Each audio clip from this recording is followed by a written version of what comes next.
Hey guys, in this video I'm going to be showing you HubFit's onboarding flow. The onboarding flow allows you to package all your resources together so that when you're adding a client and onboarding them, you can use the flow and speed up the onboarding process. You'll see here you have several different things like your library, your on-demand, and then community and challenges and teams. All of these can be packaged together in one flow. So I'll show you how that works. All your onboarding flows are over here. We can add an onboarding flow by clicking this add onboarding flow.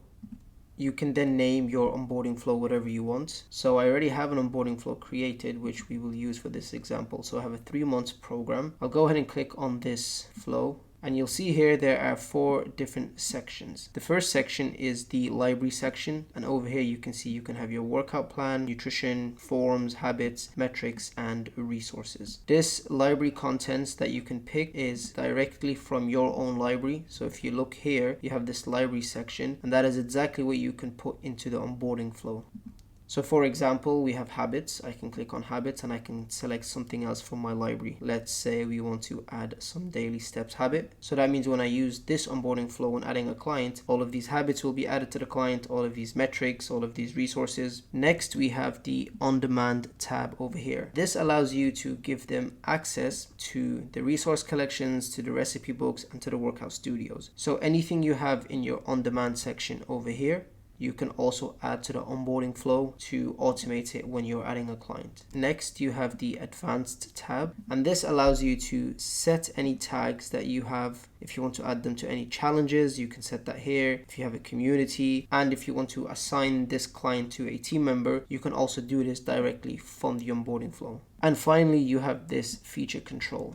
The feature control allows you to modify the feature control settings. So let's say you have a program where you don't want to give any nutrition plans or nutrition tracker, you can turn that off. So that is how you can create your onboarding flow. There are 2 ways you can use this, which I will show you now. The first way is when you're adding a client, and the second way is attaching it to a package so that when a package is purchased, the onboarding flow automatically kicks off and sets the client's account. I am now in the client tab over here, and we will go ahead and add a client.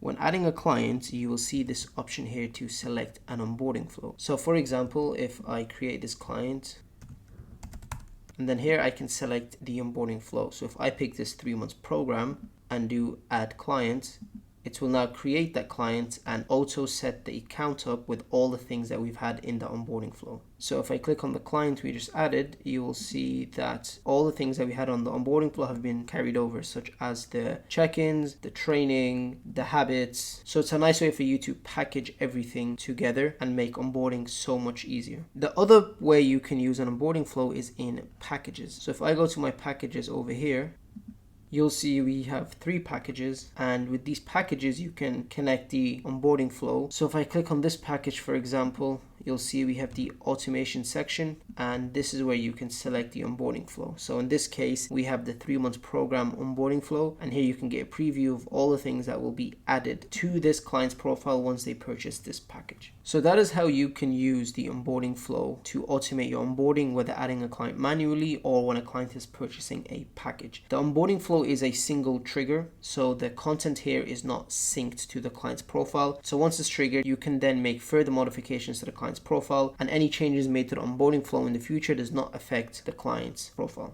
If you have any questions, feel free to leave them in the comments below.